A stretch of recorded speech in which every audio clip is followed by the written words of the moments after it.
This is the noun sentence structure. X is a noun, and the topic of the sentence, which is indicated by particle は、 the topic marker. And Y is another noun to describe the noun X.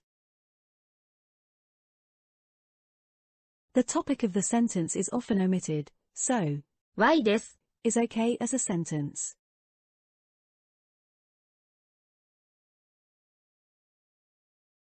If I want to talk about myself, put 私 before は、 so.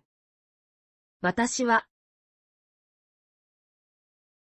Let's put 私、 in X where the topic goes, and put my name まゆみ。 in Y.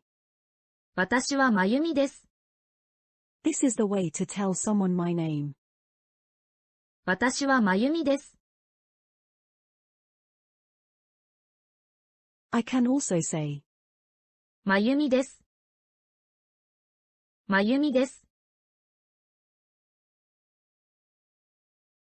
try this. Put your name in Y, and tell me your name. 私は、です。私は、です。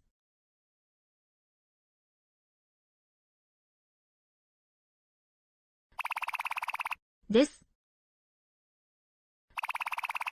です。Thank you for watching. I'll see you in the next video.